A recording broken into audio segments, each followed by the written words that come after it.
Hey guys, this is Spawn of the Dead here with another horror story. It's original. Oh yeah. Let's see. Yeah, okay, this one is called The Basement, and I hope you enjoy this. So also, this story is kind of crazy, but I hope that you can still enjoy it. This is a horror story. So yeah, enjoy the video. I go downstairs to the basement. She's whimpering, so I take the soggy, crusted chair leg and swing it into the side of her ribs. She shatters and splatters blood. I tell her to shut up or else. Then I go back up the stairs after examining her sore, bruised, and bloodied wrists. I was planning to go get a webcam, more garbage cans, and some needles. I woke up to a text from a friend. It was about how he did something in mountain biking. It sounded cool. He brought up the idea of taking Claire, my girlfriend, along, because Adam, my friend, and his girlfriend Eliza were into biking also. All four of us were pretty good at it. Brian, you good, man? Yeah, just tired. We talked for a bit longer before I went to make breakfast for Claire and me. I was making eggs when Claire walked in. We talked about planning a biking trip around all of our jobs. I had a sleep token playlist going, and Claire started singing along to the lyrics of Alkaline. I was almost too distracted to adjust some eggs in the pan, and I almost burned them. We laughed and enjoyed our breakfast. We ate it in our backyard's outdoors patio. I had to go to work, and I worked at a mall, and I helped manage a group of stores.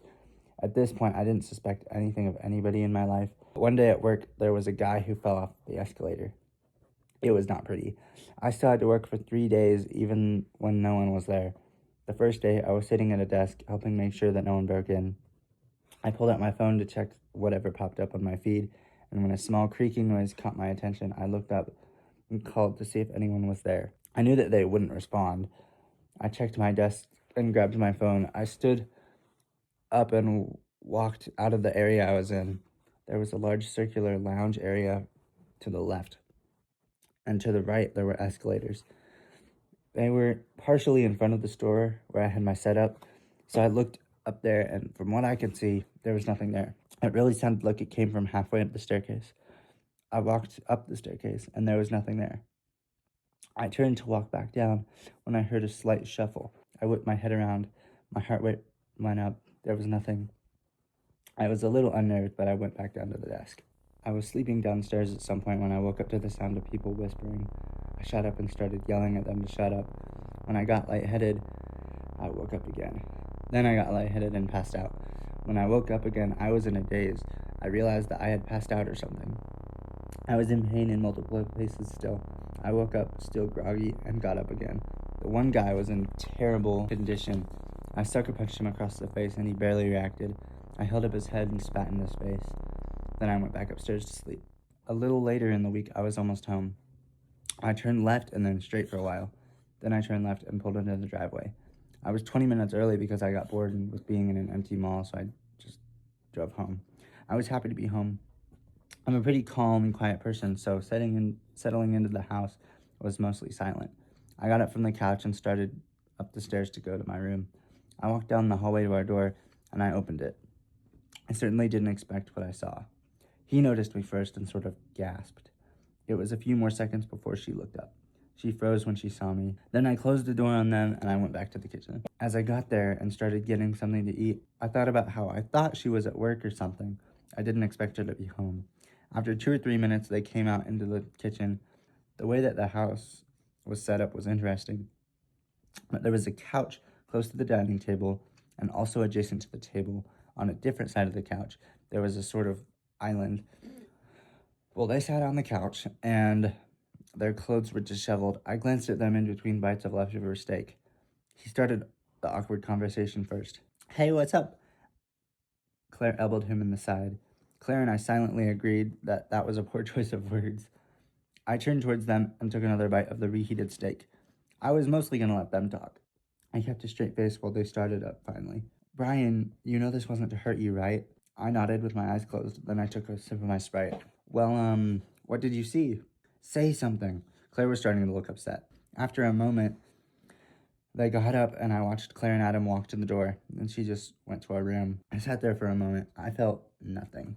I pinched the nail that's embedded deep into his shoulder, and I slowly pull it out. His ragged breathing turns into screams again. Then I take it from my hand and I stab it into his knee. He screams yet again. I hear Claire beg me to stop this. I stand up. This is my work. I woke up on the couch. I felt groggy. I stood up. Today was going to be uncomfortable. The next few days were not great. Claire grew distant. I was basically unresponsive.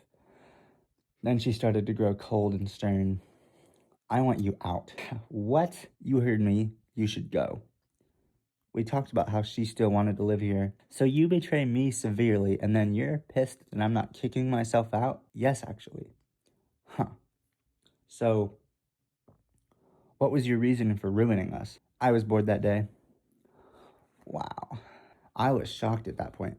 I thought her reason was better than that. I spent weeks living there while we coexisted. It was tense, and I felt myself slowly feeling more trapped. One day I woke up early, and while standing up, I had the idea to trap Claire in the basement. I went up the stairs in the dark. I watched her sleep for a few minutes. I grabbed my pillow and walked to her side of the bed. I held the pillow over her face.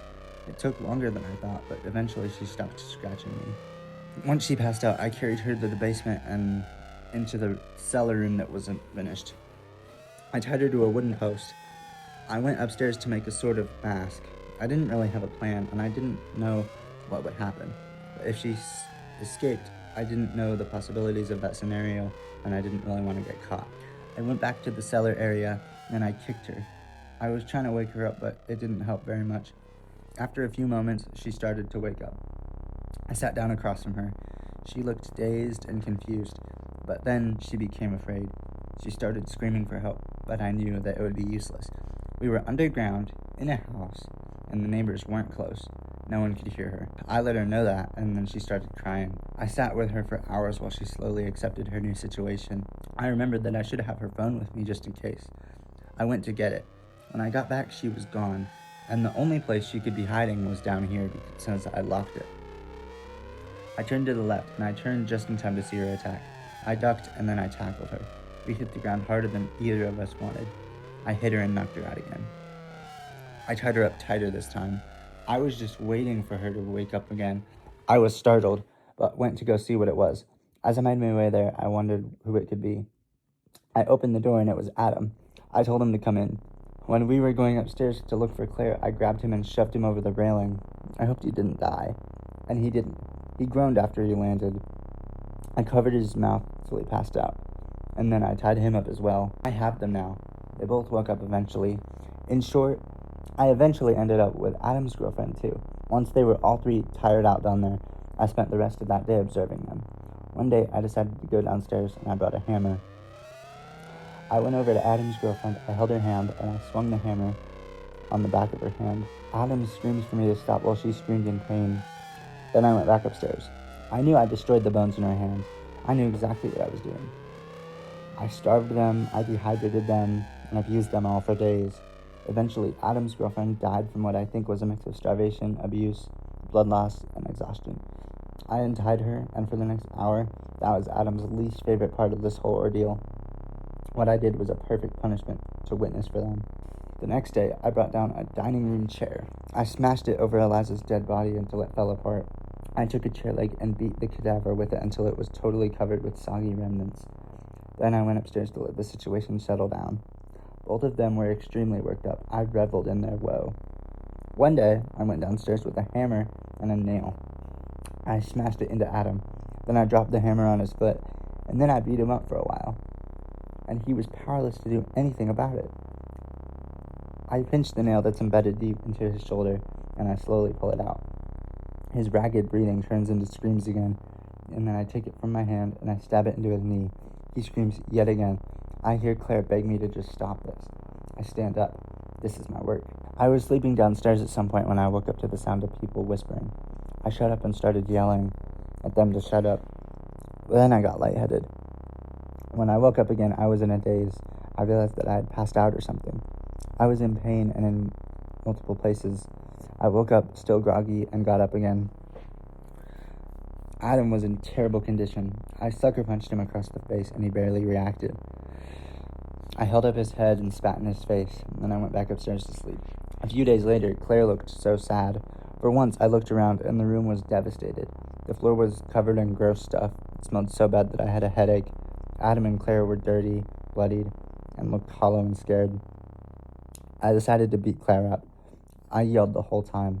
The next day, I went downstairs to the basement. Claire was whimpering, so I take the soggy, crusted chair leg and swing it into the side of her ribs. She shatters and splatters blood. I tell her to shut up or else. Then I go back upstairs after examining her sore, bruised, and bloodied wrists. I was planning to go get a webcam, more garbage bags, and some needles. I filmed myself sticking needles deep under her fingers. She screamed. The way she looked at me made me ecstatic. I loved the fear, the anguish, and the betrayal all over her face. The next part took 2 hours and 30 minutes. I know this because of recording it. That time period was Claire's least favorite part of this, I'm sure. After around 15 minutes, she stopped crying and just whimpered. She just stopped resisting and gave up. After that, I neglected her for most of a week. I beat her up again. I took a shower and changed my clothes. Then I went to the store. I grabbed a barrel and a lot more needles. When I was home, I grabbed a knife and I went downstairs. I killed Adam slowly. I carved little pieces of his skin off, and his blood was staining the floor. I did it right in front of Claire. I made sure his blood splashed onto her face. Then I grabbed her neck and lightly hovered the knife over her face in such a way that it didn't cut her.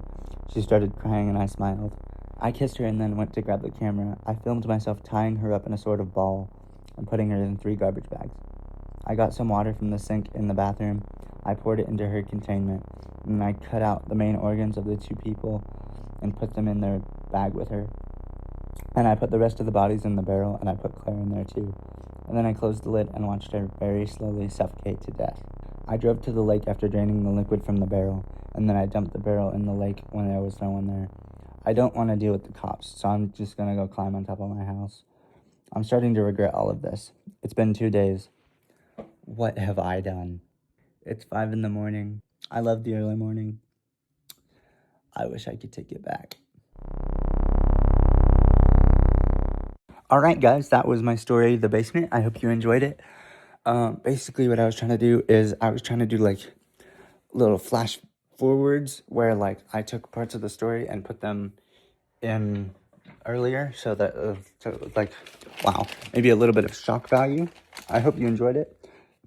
And yeah, thanks for watching or listening because it's a story.